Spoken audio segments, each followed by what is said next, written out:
chastity is more than just like a list of no-nos. It's like, it's a freedom. That's what the goal of chastity is like a freedom of total friendship, a freedom of being able to love the other person no matter what, in like the whole integration of self.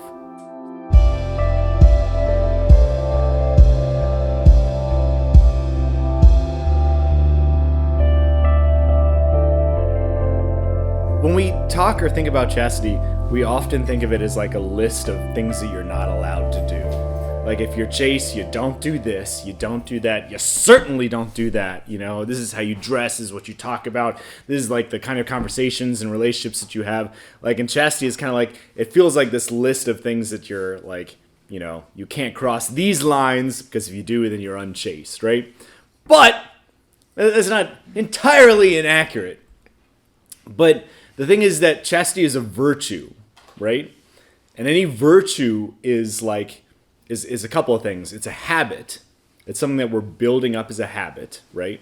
A virtue is a habitual disposition to the good, right? Which means that, say, it's like we build up the habit of desiring and doing good things, so much so that it becomes easy with time to do good things, right?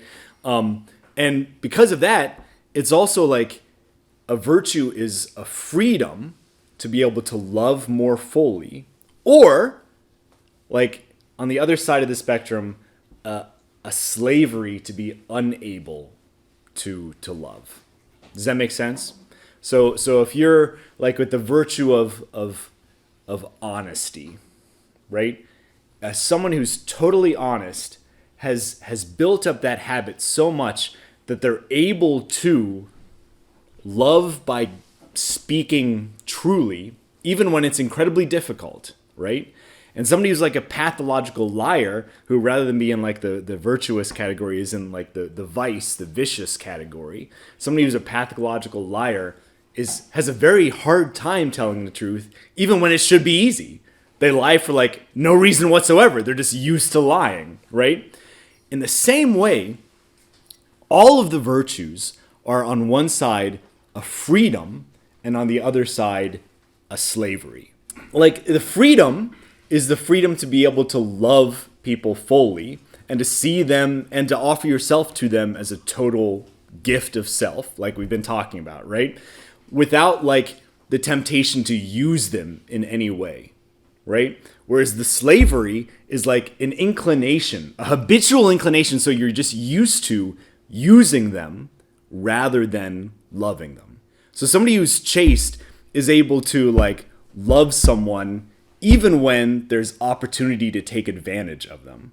You might run into situations where it's easier to take advantage of people, right? And there's like a strong temptation of like, man, I could, you know, here in this situation, I could totally do whatever, you know, I could do this, yeah, I could do it, you know, and like, but you know that you shouldn't, even, and it might be really hard, but you've trained yourself to love people even when it's easy to take advantage of them, and so you love them in that situation, right?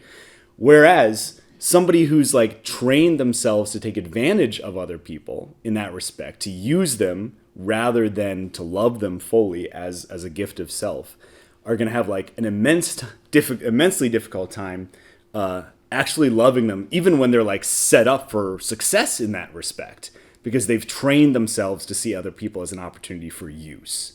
Does that make sense? So, in the Catechism, 2337, chastity means the successful integration of sexuality within the person and thus the inner unity of man in his bodily and spiritual being. Sexuality in which man's belonging to the bodily and biological world is expressed becomes personal and truly human when it is integrated into the relationship of one person to another in complete and lifelong mutual gift of a man and a woman. That is to say that like the fullness of chastity is when you fully integrated your ability to love other people as a gift in who you are. Like the same way that like if you look at the virtue of like honesty, like the fullness of it is being able to be totally honest all the time, right?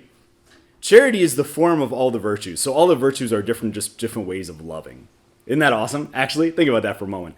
All the virtues are just different facets of loving someone.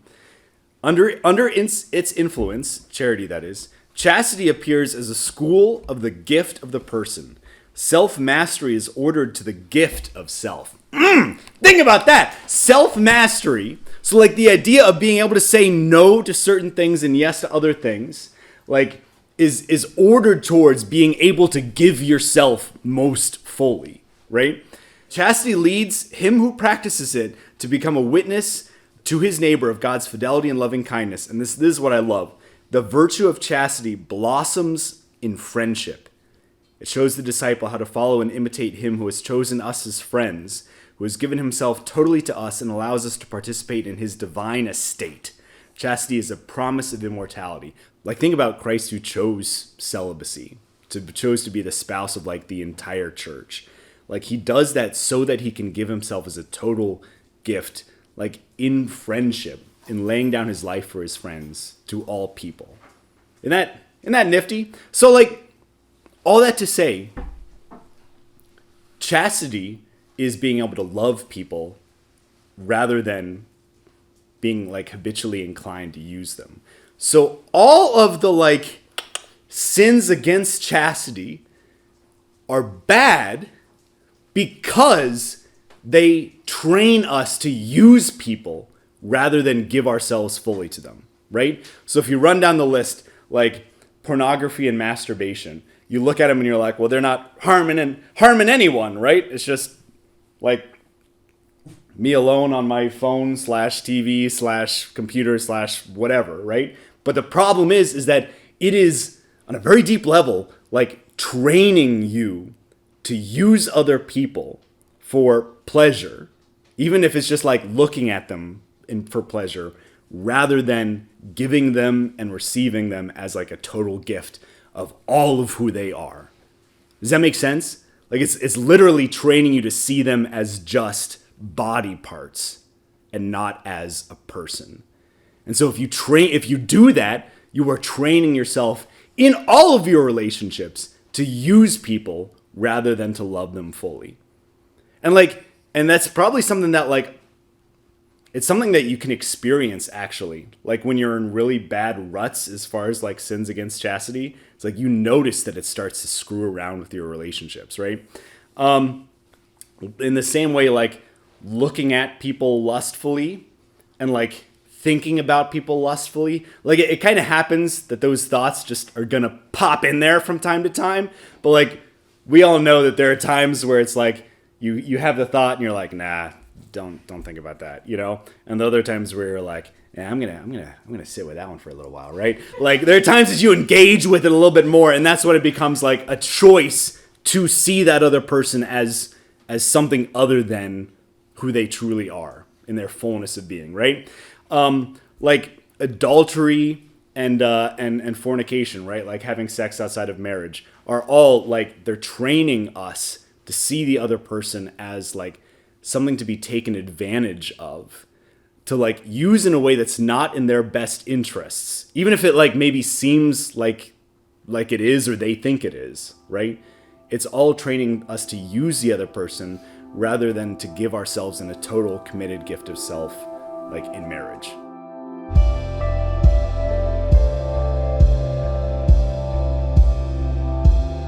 Every talk I've ever heard about modesty tends to suck.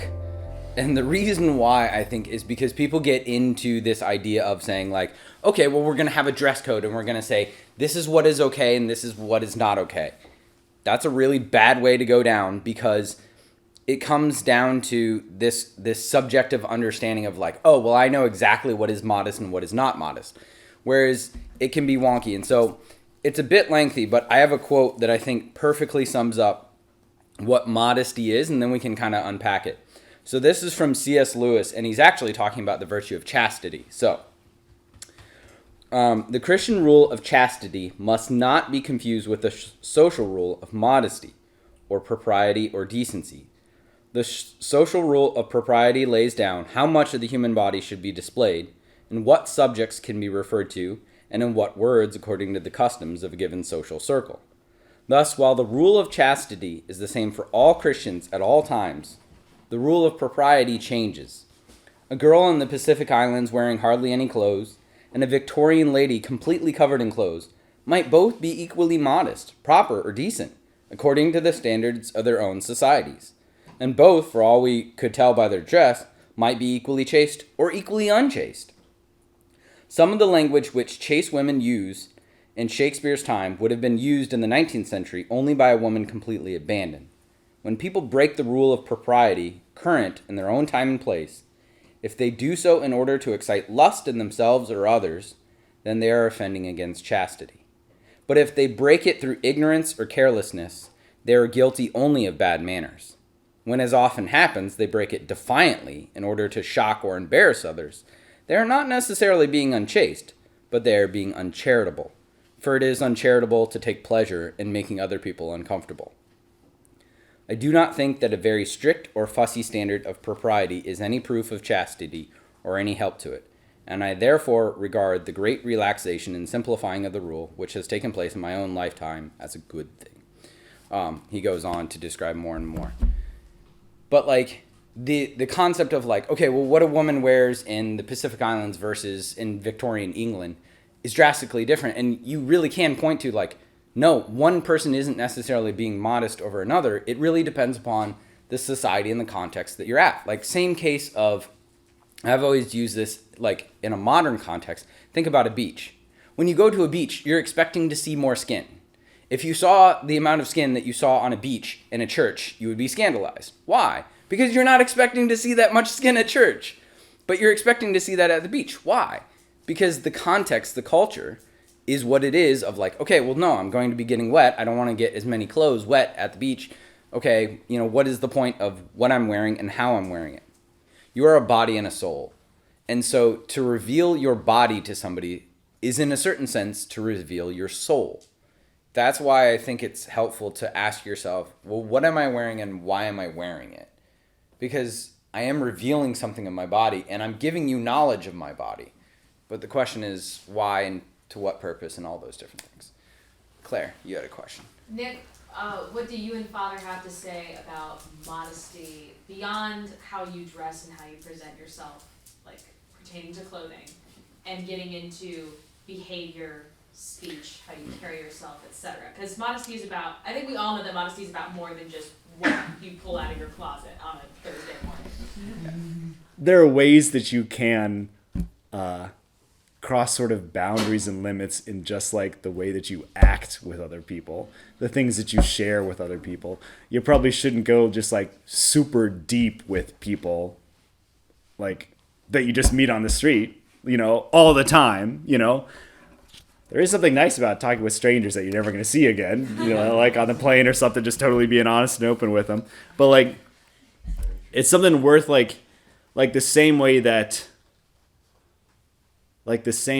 like you grow in like physical intimacy with someone in a sense, you should also grow in like emotional intimacy with someone. And if you just totally go all out, all at the beginning, it's like, that's there's something there that's not quite like an authentic gift of self even, and that's weird. So like, I generally, like, people talk about emotional chastity and stuff, and sometimes it makes me roll my eyes. But, like, at the same time, like, it's a thing, It's definitely a thing. And it is something to kind of be cautious about, is, like, any relationship should have, like, a pace to it. And, like, shouldn't be just 0 to 100 in a physical or emotional sense.